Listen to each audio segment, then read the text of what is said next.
Todos bem-vindos a mais Segundas Inquietas. Vamos analisar aquilo que foi o fim de semana desportivo envolvendo as equipas da nossa região. Um olhar atento para a Primeira Liga e esse triunfo do Vitória no Estoril por 3-1, o empate a 0 do Moreirense. Vamos olhar também para o Campeonato de Portugal e ainda para os oitavos de final da Taça Associação de Futebol de Braga. Deixar-me enviar também um abraço aos nossos parceiros de hoje, a equipa Emanuel Varela e também à Funerária São Sebastião, que regularmente estão connosco nestas segundas inquietas para debatermos então aquilo que foi o fim de semana desportivo no que ao futebol diz respeito. Adriano Lemos, muito boa noite, bem-vindo a mais um programa. Vamos começar por esse triunfo do Vitória no Estoril Praia por 3-1. O importante mesmo era vencer, era somar os 3 pontos, era trazer os 3 pontos na bagagem para a cidade de berço. Isso foi conseguido, ainda assim com duas partes completamente distintas. Uma primeira parte muito boa da equipa do Vitória, em que chega inclusive ao 3-0, mas uma segunda parte que literalmente desapareceu do campo. Boa noite, Filipe Feles, boa noite aos ouvintes da Inquieta. Falarmos do jogo do Vitória, um jogo incaracterístico. O Vitória que vinha de um ciclo de resultados menos positivos, eu diria que precisava e era importante para aquilo que são as ambições da Vitória, trazer um resultado positivo do Estoril. E esse resultado positivo passaria, eu diria quase obrigatoriamente, por uma vitória, um Estoril, como fomos dizendo no relato que transmitimos desde Estoril, que é uma equipa de qualidade, mas tem as suas debilidades, e o Vitória foi feliz, teve oportunidade de aproveitar essas mesmas debilidades. O Vitória, que é a imagem daquilo que tem acontecido em todos os jogos, entra forte, entra a procurar chegar ao golo o mais rápido possível. Tenho conseguido várias vezes, conseguiu no Boa Vista, conseguiu em Portimão, conseguiu agora também no Estoril, e isso condiciona o que é o resto do jogo. A Vitória, quando consegue um resultado, ou quando consegue um golo, fica refém dessa margem mínima, e depois a tranquilidade para a abordagem do jogo não é tão soft quanto deveria ser. Conseguindo o resultado 3-0, pedia-se ao Vitória que fosse uma segunda parte com mais autoritarismo, com mais personalidade, não subjugado àquilo que foi a intenção do Estoril em reduzir a desvantagem. E o que nós vimos foi claramente uma vitória justa do Vitória, porque foi a equipa que marcou 3 golos e o Estoril só marcou 1. Mas se olharmos para aquilo que foi a primeira parte do Vitória superior ao Estoril, e olhando uma segunda parte do Estoril superior ao Vitória, eu diria que o Vitória, nas situações que teve na primeira parte, aproveitou-as, deram em golo, e as situações do Estoril na segunda parte não deram em golo. E por isso é uma alerta que se deve fazer à equipa do Vitória, porque estas situações não acontecem todas as vezes. Estaríamos aqui a falar de um resultado diferente se porventura a felicidade que o Vitória teve e a procurou na primeira parte em concretizar os 3 golos, o Estoril tivesse também na segunda parte, e estaríamos quase aqui a falar de um escândalo, como uma equipa que está a ganhar por 3-0 ao intervalo não pode nunca perder um jogo. Um Vitória que continuamos a olhar para aquele plantel e vimos que é um plantel que tem poucas opções e tem poucas soluções. É um Vitória que, quando tem que mexer, mexe sempre com os mesmos e mexe sempre nas mesmas posições. Quando quer alterar alguma coisa estratégica ou alguma coisa a nível tático, tem algumas dificuldades, porque a matéria que tem à mão não abunda, e por isso foi um Vitória, como já o dissemos, que venceu e bem, mas que sirva de lição, porque no futuro poderá acontecer situações como estas, e nós estarmos aqui numa segunda-feira a falar de uma felicidade que aconteceu no fim de semana que pode não acontecer. Exatamente. Adriano, mas há aqui um dado muito curioso relativamente a questões táticas. É verdade que é fácil falar depois do jogo acontecer, é facílimo, mas ainda assim com 3-0, sabendo que tu tens jogadores que tens forçosamente que colocar a jogar para percebermos se os jogadores rendem ou não no campeonato português. Se tivermos Nelson Oliveira na primeira parte e que não aguentaria o jogo todo. Na segunda parte, com 3-0, provavelmente pedia-se a entrada de Caio César para a saída, ali sim, de Nelson Oliveira, e jogados com dois jogadores muito verticais na frente de ataque, aproveitando as costas do adversário, muitas vezes subida. E eu digo isto porquê? Porque nós temos que olhar ao jogo da forma como se está a desenrolar, do ponto de vista tático. E aquilo que nós vimos no relato, em loco, porque estivemos no Estoril a fazer o relato, é que uma defesa muito subida e desorganizada. Desorganizada, eu diria doida. É a palavra certa. Porque tivemos situações de pontapés livre, de pontapés de canto, onde não ficou nenhum jogador do Estoril para defender um possível contra-ataque rápido, uma recuperação de bola por parte do Vitória. Portanto, com Caio César e com Jota, duas flechas apontadas à baliza, no meu entender, ali era aquilo que se pedia claramente para o jogo. Tu viste, por exemplo, um exemplo de uma jogada em que a bola é metida nas costas da defensiva do Estoril, que até o Jota nem ele acreditou. Exatamente. Como é que é possível não estar ali ninguém da parte do Estoril? Até porque ele parte de trás do meio campo, mas eu diria 5 metros atrás da linha do meio campo. Muito atrás da linha do meio campo. Eu estou de acordo contigo. Caio César é um jogador que, por aquilo que já nos mostrou, capaz de desempenhar perfeitamente aquilo que se pedia naquele jogo.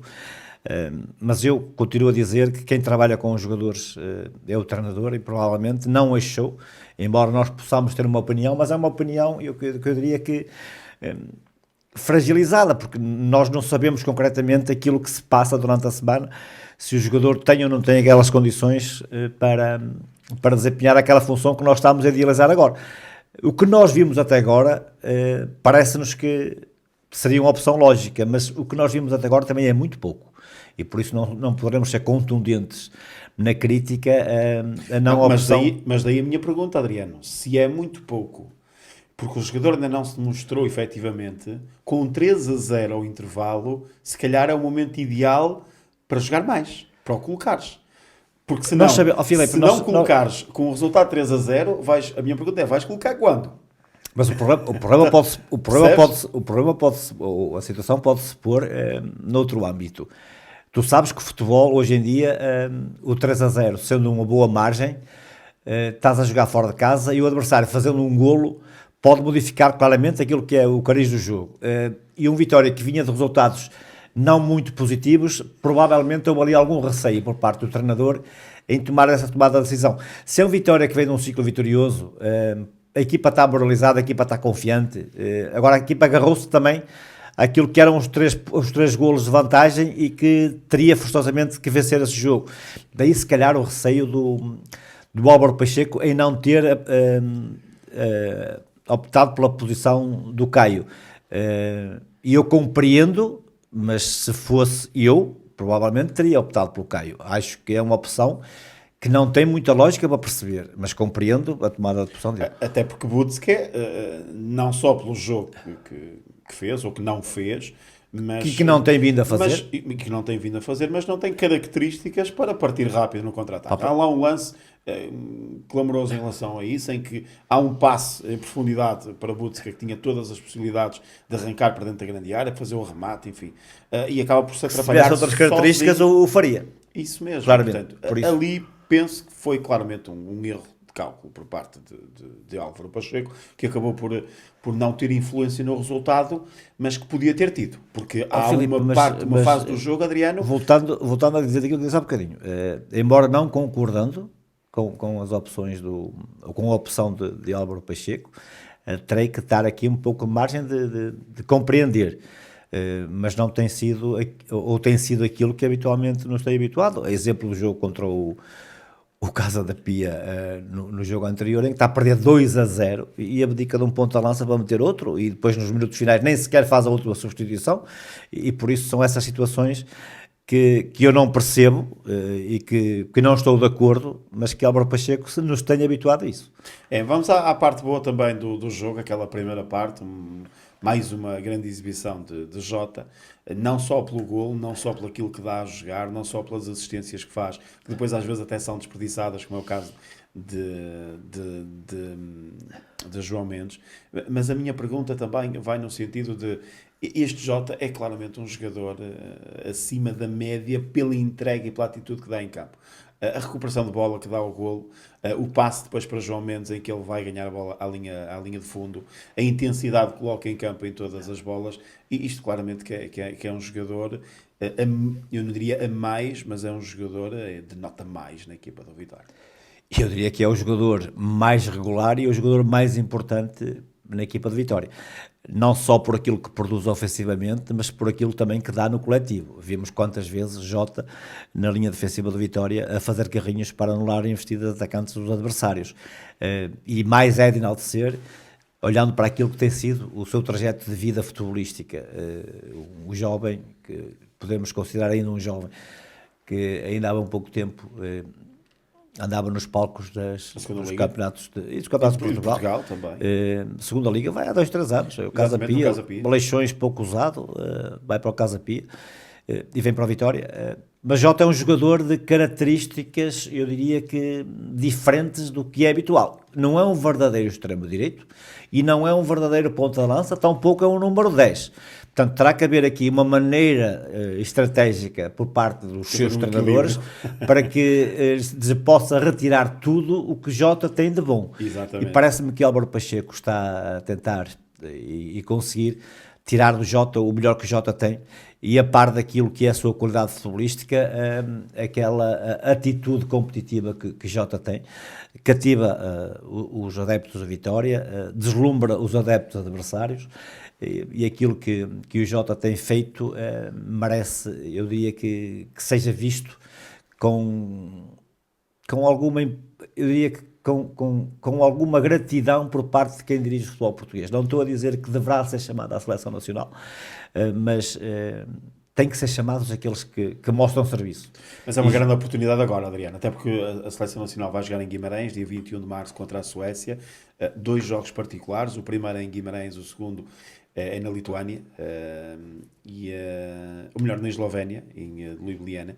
E a verdade é que esta chamada era merecida por aquilo que ele tem dado ao futebol português, porque vai jogar num estádio do seu clube, vai jogar em Guimarães, e nós já temos visto isto acontecer tantas vezes, que é, nos jogos amigáveis, o selecionador nacional testa também mais algumas opções, mais algumas soluções e chama também alguns jogadores que normalmente até jogam naquele mesmo estádio onde a seleção vai jogar. Eu, por isso, acho que era justo também esta chamada de Jota à Seleção Nacional. Uma oportunidade para Jota, uma oportunidade para o Vitória, que não é muito... Que é importante colocar também jogadores. O Vitória por norma não tem jogadores na Seleção Nacional lá.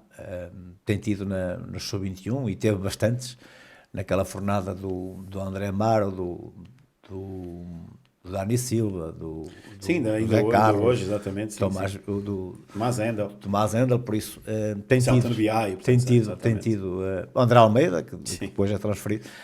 Tem tido muitos jogadores nessas seleções, mas no patamar mais alto da Seleção Nacional, raramente vês um jogador de Vitória, e eu diria que raramente vês um jogador que não seja do Benfica, Porto, Sporting e estrangeiros. Os lá fora, por isso, muito mais notório seria a chamada do Jota à seleção.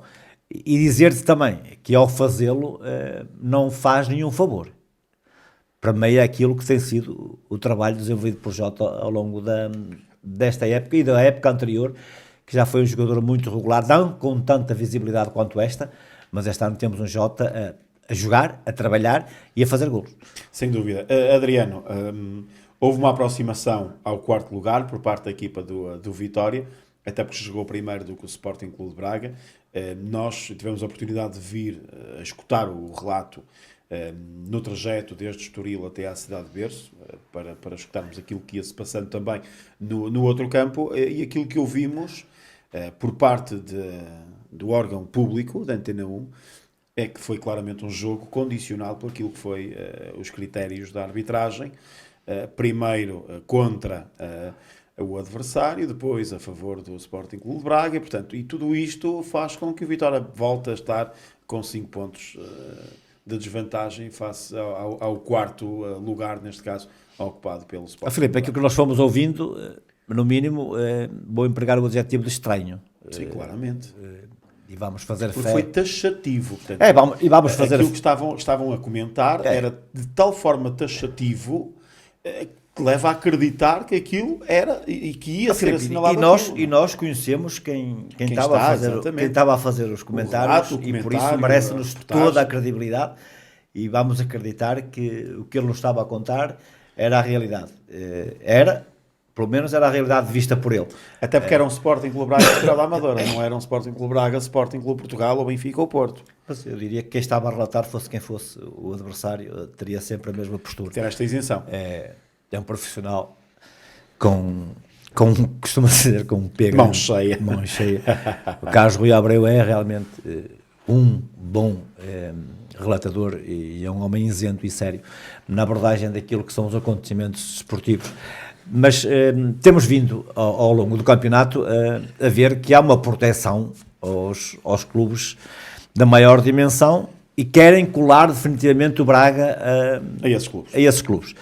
Tem-se vindo constantemente na imprensa diária e na imprensa que faz os comentários durante as semanas da antevisão ou depois dos jogos, a comentar aquilo que se tem passado, muito preocupados de um Sporting de Braga a aproximar-se muito do terceiro lugar, um Braga muito próximo do Futebol Clube do Porto, um Braga a não sei quantos pontos do Porto, quando houve alturas em que ele estava igualado ao Vitória, e com uma diferença muito mais curta em relação ao quinto do que propriamente a aproximação ao terceiro, mas teima-se em dar a aproximação ao terceiro.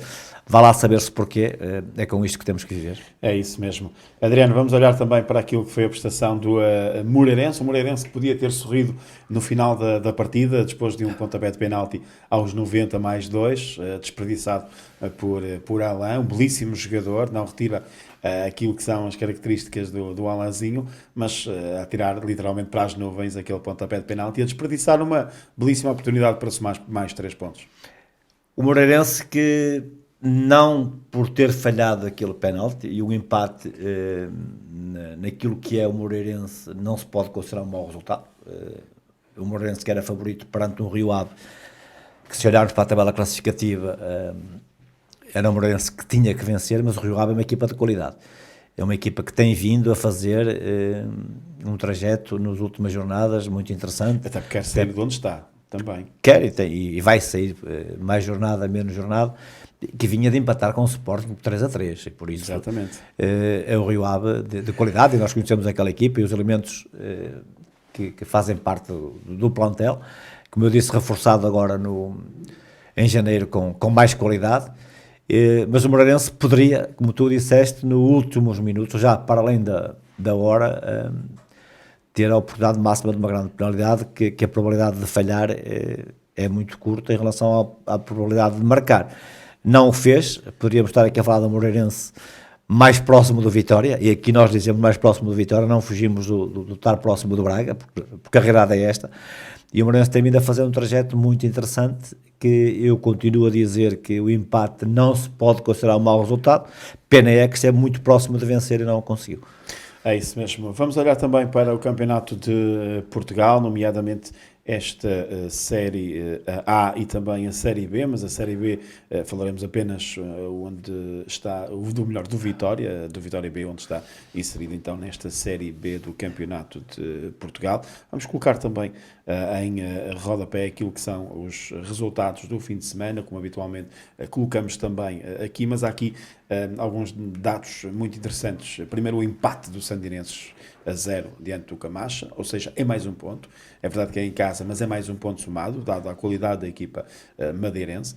Depois, a derrota do Brito no terreno do Limianos também me parece uma derrota natural frente ao líder do campeonato, um Brito que quebra assim a sua série de jogos. Algum dia teria que acontecer. Tinha que acontecer, de jogos sem perder, mas a verdade é que estava a fazer um belíssimo campeonato. E continua a estar. E continua a estar, e portanto aqui esta derrota não beliscar em nada aquilo que são as pretensões do próprio Brito no campeonato.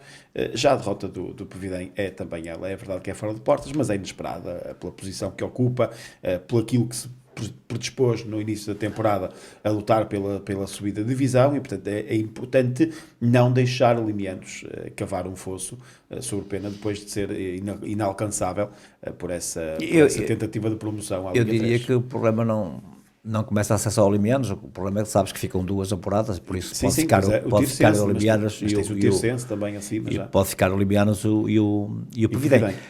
Mas é um Pavidem muito irregular. O Pavidem que de um momento para o outro ganha jogos sucessivos e chega lá acima, porque depois rapidamente volta a sair de lá inexplicavelmente contra equipas que as previsões seriam sempre de um Pavidem vencedor.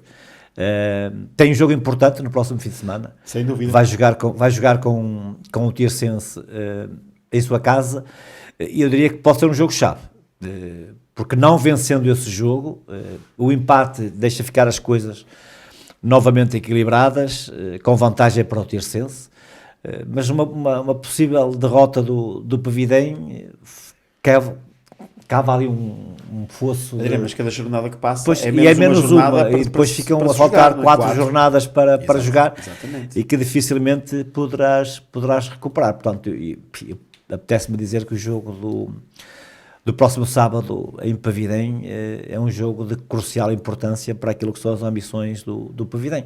Numa jornada em que não foi muito positiva para as equipas de Guimarães, já o disseste que o Sandinense consegue um ponto importante, mas o Brito acaba por perder também. Portanto, as 3 equipas de Guimarães, só somam um ponto. Em 9 pontos, somamos 1. É isso mesmo. É pouco pecúlio.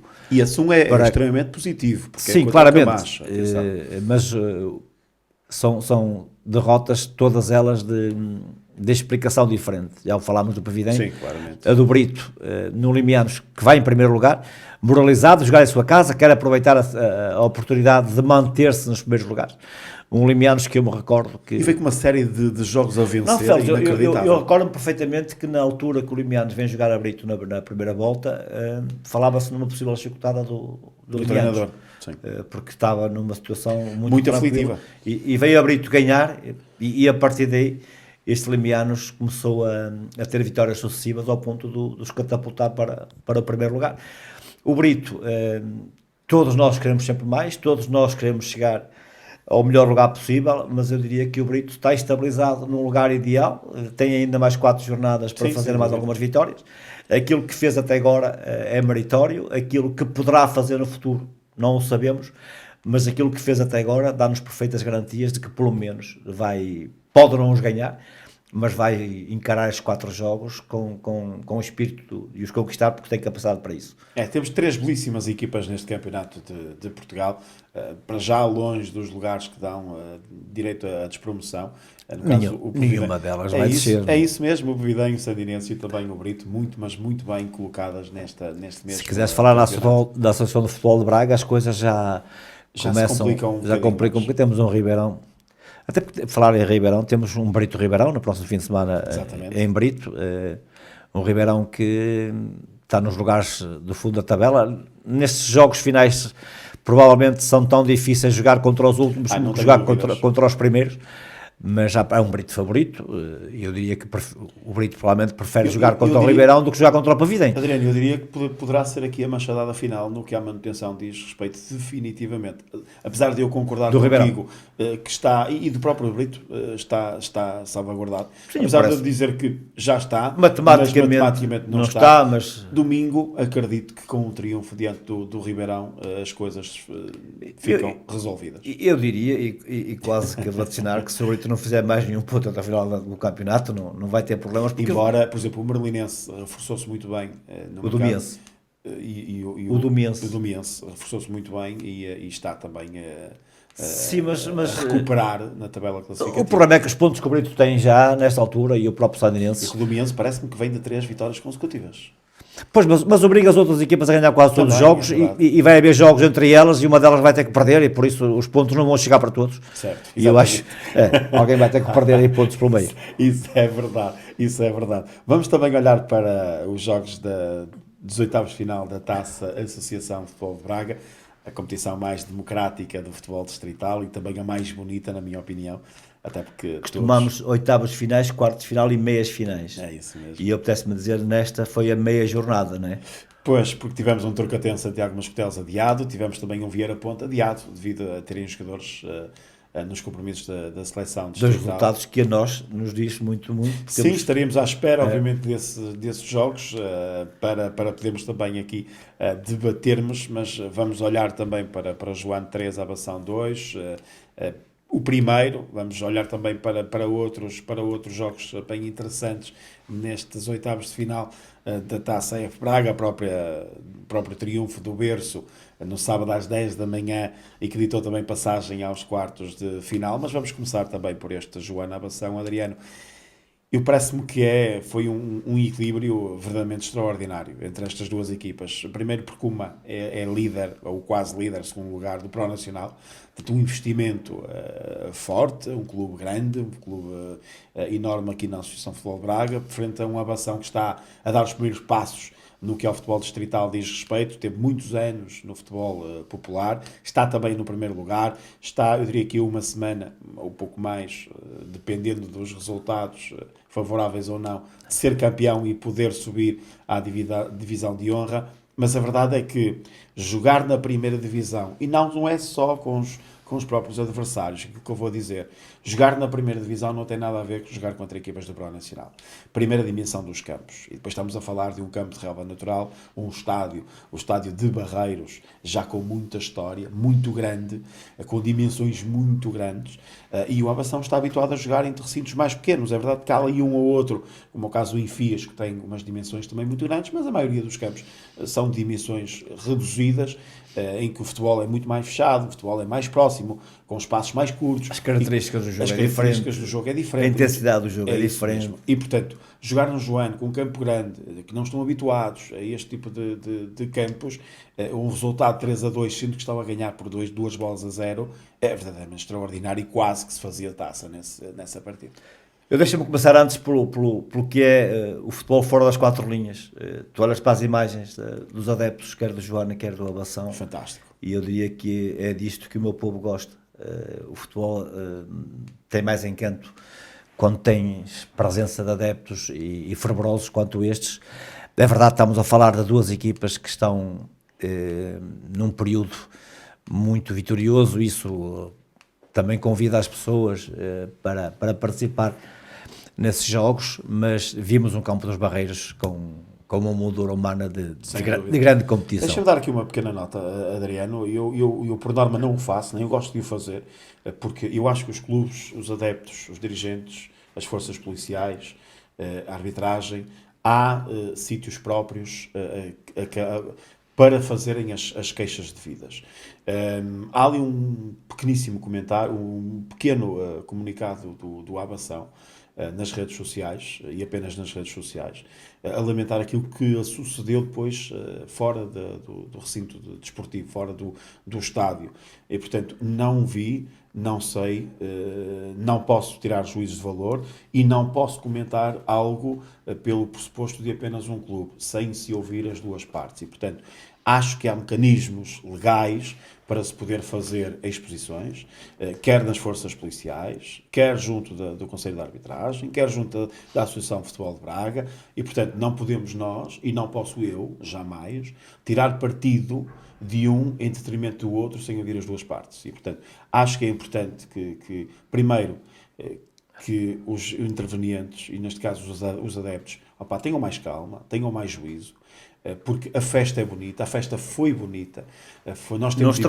Nós estivemos lá representados com o nosso fotorepórter, fez umas imagens verdadeiramente extraordinárias daquilo que foi a festa para os dois lados, quer para os adeptos do Joano, quer também para os adeptos do Abação. Aquilo fora do estádio, meus amigos, e eu volto a dizê-lo, não é futebol, primeiro. Segundo, nós não devemos ter aquele pensamento de é futebol. Não é futebol. Eu, se agredir alguém na via pública, é crime. E eu, porque agrido alguém na via pública porque venho do futebol, é crime na mesma. E, portanto, tem que ser julgado nas instâncias próprias. E, neste caso, é uma exposição às forças de segurança, à polícia, A contar à o que GNR, e a partir daí há que tirar as devidas ilações, porque isto é futebol, meus amigos, não é. Não é É futebol. crime à mesma, e portanto a festa foi muito bonita, dentro das 4 linhas. Não deixem que alguns estraguem. Exatamente. Não deixem que, Claro. que uma dúzia de pessoas estraguem uma festa onde estiveram mais de 1000 pessoas. Não o deixem, por favor. Mas vamos lá ao futebol. Vamos lá, Adriano. Não, mas tinha que fazer este reparo, porque é este o futebol que eu defendo, é este o futebol que eu quero, e portanto, e quando não for assim, meus amigos, também não contem comigo, porque eu não estarei aqui. Vamos ao futebol, vamos lá ao Obação João. Previa grandes dificuldades para o Obação, já o disseste, pelas dimensões do campo, pela intensidade do jogo, pela qualidade do João, por um campo de relva natural em detrimento daquilo que o Obação está habituado, mas um Obação que vinha com hábitos de vitória, perante uma equipa de maior qualidade. O que aqui me estranhou mais foi o Obação estar em vantagem 2-0. Exatamente. E a partir daí as coisas, Quase que as havia coisas podiam se modificar. Mas é um João mais forte, um João que conseguiu virar o resultado com um 2-1 de um golo, já lá vais falar dele, que eu diria do outro mundo, do Ribeiro, que belíssimo. entra Na gaveta. Entra na gaveta e entra também na discussão do jogo, porque se mais tardasse o golo do João, mais moralizado ficaria a Ovação.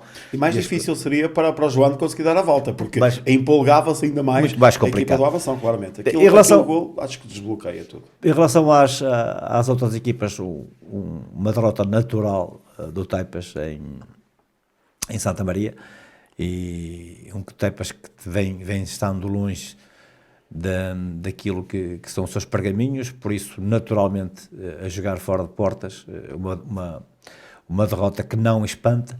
Mas é um A Santa vitó- Maria também que não vinha a atravessar um bom momento. Mas não deixa de ser uma equipa difícil da na sua divisão, casa também. da divisão do Pro Nacional e que tem vindo Eu diria com a mesma história do Taipas, parecida. sim, e melhor equipa, né? É por isso, naturalmente.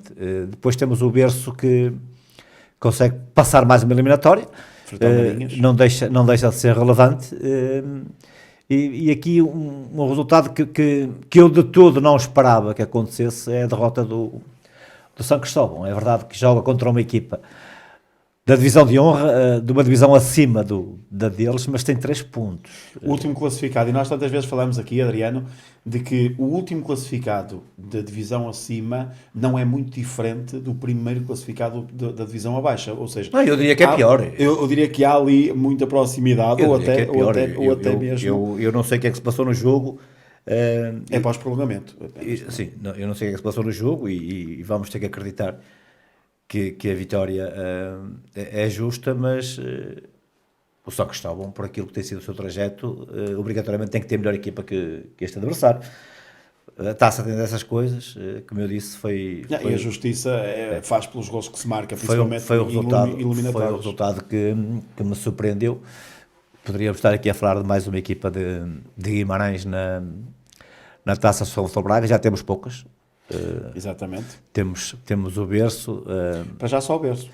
vamos ter ou Santiago Mascotelos ou o Turcatense. Sim, um dos dois passa, de isso certeza. vamos ter de certeza. E depois o jogo também complicadíssimo. poderemos- Se Vieira Ponte também. e vamos ter duas equipas muito próximas. O Vieira Ponte, que é um jogo que tudo pode acontecer. Sem sombra de dúvida. Adriano, anda aqui uma nota também relativamente a estes adiamentos. É verdade que as competições distritais, as seleções distritais devem jogar quando há pausas competitivas. Filipe, antes de quando nós falares, vemos- desculpa só porque não quero deixar passar isto sem dar uma nota. Em relação ao adiamento por causa das competições da seleção das associações. Eu não vi o jogo todo, mas a hora até era convidativa. Certo. O jogo começou às 1h15. 1h15, sim. Hora de estar em casa, por isso tive a oportunidade de ver. E um grande aplauso para o Gonça, para a equipa que ele formou, para aquilo que foi a qualidade de jogo demonstrada. E os últimos minutos, o golo do empate só não apareceu milagrosamente. Mera infelicidade, claramente. E é uma prestação muito positiva. É verdade que não venceram e para a história, para os registros, vai ficar quem venceu, mas é uma prestação muito positiva da Associação de Futebol de Braga. Daqui um abraço para eles todos e que representaram muito bem aquilo que é o futebol da nossa divisão. Muito bem mesmo, e não esquecer que a Associação de Futebol de Braga continua a ser a única associação distrital do país com o título de campeões europeus, e portanto a Associação de Futebol de Braga ainda mantém esse registro de campeões europeus. É verdade que eles queriam voltar a jogar fora de Portugal, representar Portugal nesse campeonato da Europa interdistrital, não vão conseguir, portanto será uma outra associação. Ainda há uma última fase, não é já a Associação de Futebol de Lisboa, portanto ainda há uma última fase para determinar quem é a equipa portuguesa que vai, ou a seleção portuguesa distrital que vai competir então por esse campeonato da Europa. Mas fica aqui também a nota que fizeram um belíssimo percurso, uma belíssima campanha, porque isto é dividido em várias fases. Mas a minha pergunta vai no sentido, Adriano, nós temos campeonatos muito curtos no que à primeira divisão distrital diz respeito, muito curtos na divisão de honra. É verdade que o Pro Nacional é um bocadinho mais longa do que propriamente as outras divisões, mas acredito também que deveria haver um fim de semana para este tipo de pausas competitivas, para que não hajam este tipo de adiamentos, porque depois agora estes adiamentos... É exemplo do que acontece nos campeonatos nacionais. Exatamente. Imagina agora que o Benfica vai adiar o jogo porque tem 2 jogadores na seleção, e o Porto também tem, e o Vitória não tem ninguém, vai ter que parar também. Acho que não faz sentido. Acho que deveria-se no início da época também se rever este tipo de situações, este tipo de campeonatos, colocar tudo em cima da mesa e perceber onde podem ou não parar para competições mais cuidado da taça, para competições das seleções. E portanto, porquê? Porque quer Ponte, quer Vieira, quer Tucatense, quer também Santiago Moscotelos vão ter que encontrar uma data. E se vão ter que encontrar uma data, também já se podia ter encontrado uma data antes do início do campeonato. Mas mesmo é desconfortável para as equipas saber que umas já estão apuradas, outras não sabemos se vamos estar apuradas, não sabemos quando é que vamos jogar. Esta indefinição de uma prova não ajuda em nada. Adriano, depois há outro dado, porque tens o sorteio dos oitavos de final. Imagina que uma destas equipas... aquela história de jogar contra o vencedor que não tem piada nenhuma. Não, e não só. E depois se joga contra uma equipa da primeira divisão distrital, porque tiveram o mérito de lá chegar, como que chegou a Abação e o São Cristóvão, e eles assim, temos 2 jogadores da seleção, mas vamos jogar na mesma. Mas como já é contra um clube do Pro Nacional, já sabia porque não se pode jogar. Eu acho que não havia necessidade de isto, e que pudéssemos ter efetivamente no calendário datas com pausas para que se pudesse jogar estas seleções distritais. A Associação de Futebol de Braga também não é perfeita, mas agora é importante que quem está à frente da associação tenha sensibilidade para estas coisas, e se não tiver, serão os clubes também alertar para que revejam estas posições, porque não ajuda em nada aquilo que é, eu não diria a credibilidade da prova. Agora, há outro dado, mas algum desconforto. Adriano, também estou aqui a falar, mas há outro dado que é, também nunca tens a certeza, chegas a esta fase da competição. Não é? Mas tens que prever, não é? Que pode chegar. Se não chegares, já não havia esta problemática. Mas tens tempo que pôr em cima da mesa a possibilidade de lá chegares e evitas concordo. isso. Também concordo. Adriano, vamos ao momento da semana. Já o fomos falando aqui. Primeiro porque não houveram muitos jogos no fim de semana para debatermos aquilo que poderia ser ou não o melhor momento da semana. Tivemos em consideração também o campeonato de Portugal. Não houveram resultados e grandes momentos para que pudéssemos então atribuir esse momento da semana. Mas mesmo assim teria que ser um momento muito forte e muito válido para que não ganhasse o Ribeiro. A Ribeiro que teve a sua formação no Vitória, joga já no Joane, salvo há 6 ou 7 temporadas consecutivas. O médio que não está muito habituado a marcar golos, mas esta temporada já tem 4 ao serviço do Joane, e que depois estar a perder por 2-0 com a Abação, onde esteve perto de se fazer taça, foi a lei da bomba. Um remate de meio da rua, de muito longe, vai morar na gaveta. É um belíssimo golo, é um golaço, é um momento, até porque é o momento da reviravolta. Porque aquele golo, tu já falaste sobre isso, aquele golo, ao não acontecer naquele momento, o Abação ia acreditar A ganhar cada mais vez confiança. que podia ser possível eliminar o Joano. E, portanto, na minha opinião, e estivemos aqui também já a debater isso mesmo do momento da semana, parece-me que o Ribeiro é um justo vencedor. Temos dado o prémio a grandes golos, não é?